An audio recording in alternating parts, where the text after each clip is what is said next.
Okay, we're back at it with the Wasr M. About 2 years ago, I did a video on this very same rifle, Wasr M 9mm. It had, I believe it had an optic on it. Had a red dot. It had a hollow sun, I think it was hollow sun red dot. And not too long ago, I yanked it off and I put it on put that red dot on something else. And I had to, had some Monarch steel case ammo I wanted to shoot and everything. So I went ahead and took it back out to the range and see what just open sights would do. I had two range sessions, and in both these sessions, the wind was just crazy. The wind was just absolutely screaming out, pretty much out of the northwest, sort of. Full front that was pushing through on both these range sessions. But I wanted to see how open sights printed at 50 yards and again at 100 yards.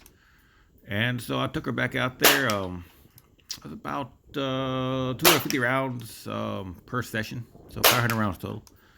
Again, this regular old 115 grain Monarch steel case ammo. It's that steel case with that zinc coating on it. It's pretty good stuff. I could buy 200 rounds for like 250 rounds for about $50, $49 or some change or something like that. So 500 rounds for like $100, $150. So yeah, you can't go wrong with that.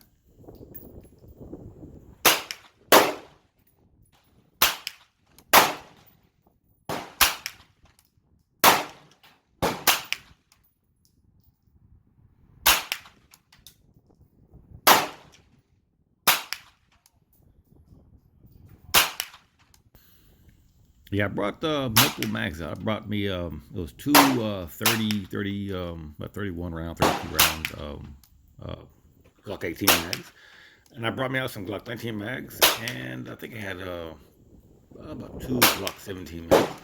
They're all 9mm. This thing will take pretty much any 9mm mag that Glock makes.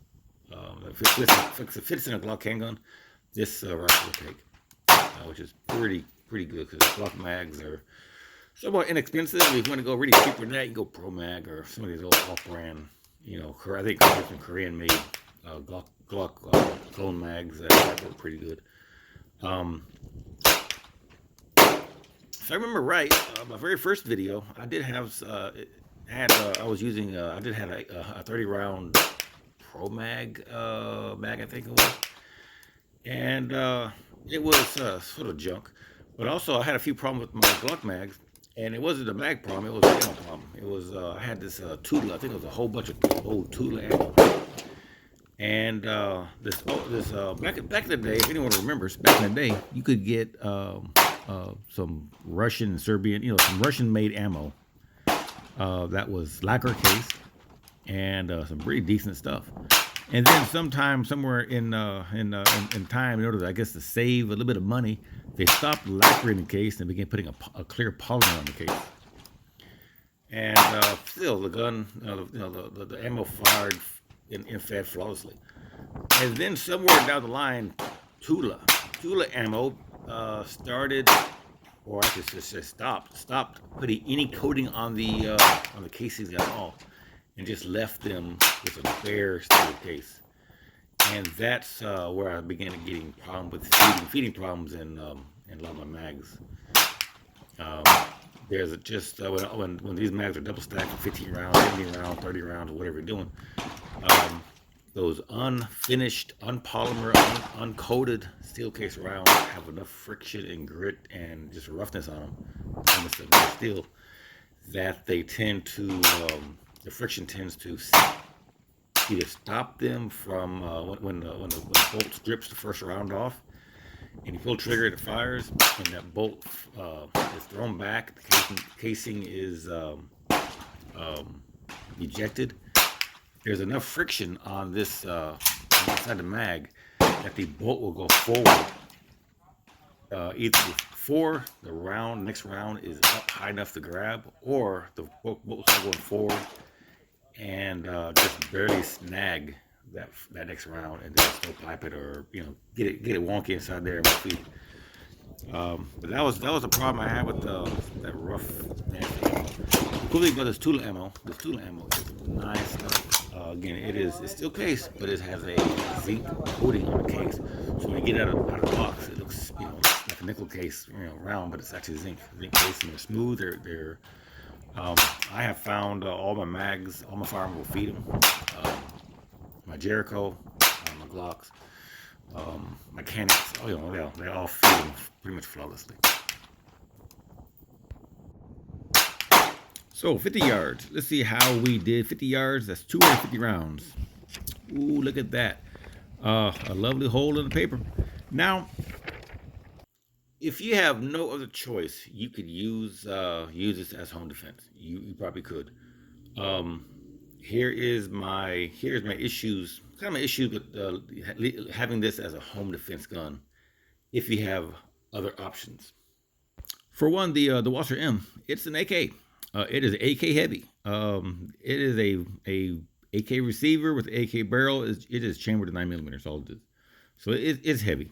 There are some AR-15 type 9 millimeters, and I mean there's a whole lot of other 9 millimeter carbines and short barrel rifle, pistols that you could.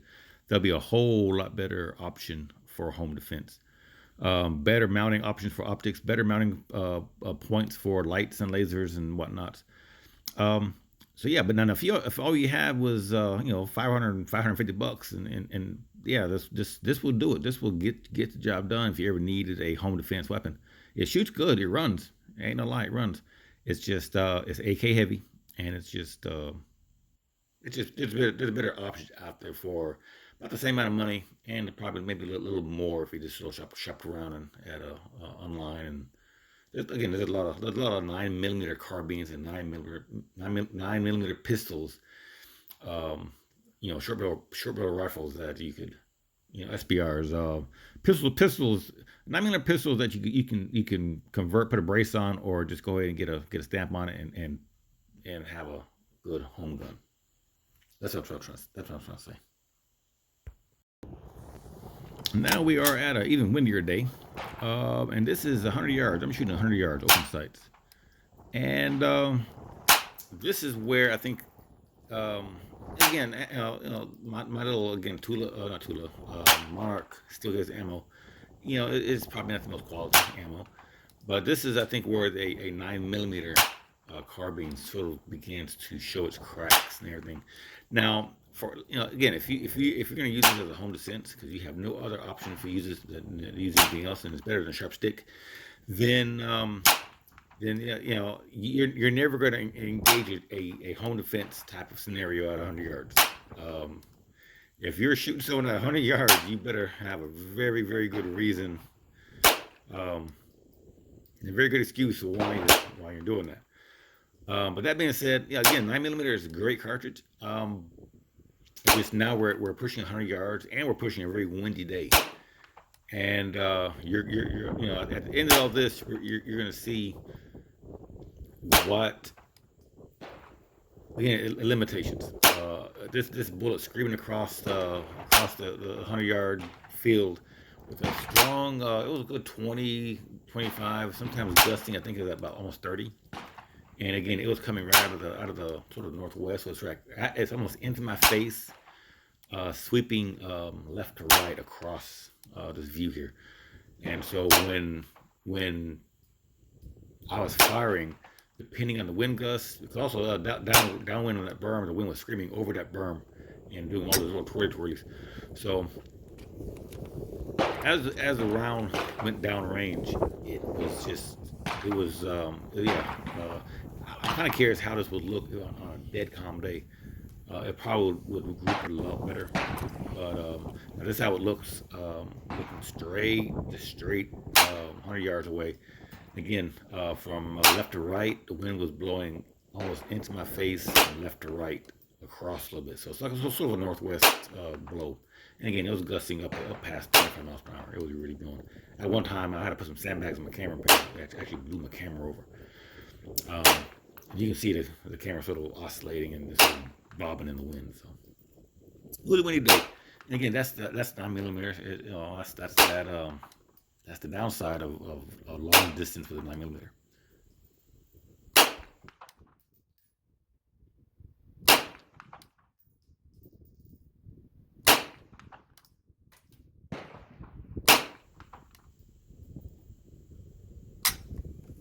And that's kind of another downside of the Wasr M. There's no bolt to open. It just that last click is your last. That's it. And you change mags. Now this is a max zoom. I don't know if you can really tell, but yeah, it's not probably not coming through the video as good as I really want it to. But you can sort of see as I'm firing. Pretty much on the sandbag, I'm holding the sights right on the middle of the target, center mass. And that wind is, as it really is, kind of just pushing things all over the place.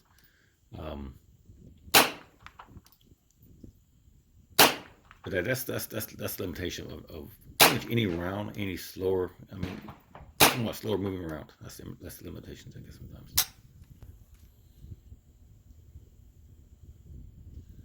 Now here, I would not say this is hearing safe.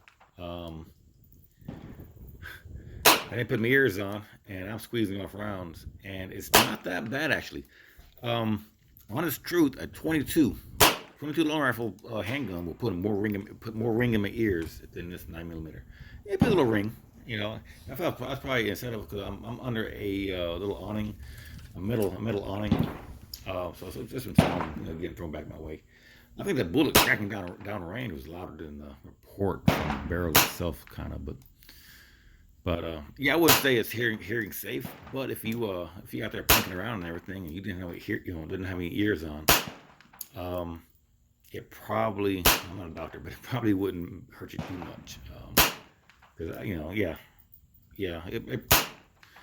don't do it. But yeah, don't do it. But if you had no choice, then yeah, it's not a big deal, I think.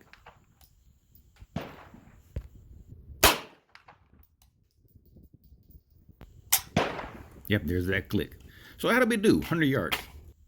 Well, God Almighty. So that is 100 yards open sights with my AK, and that is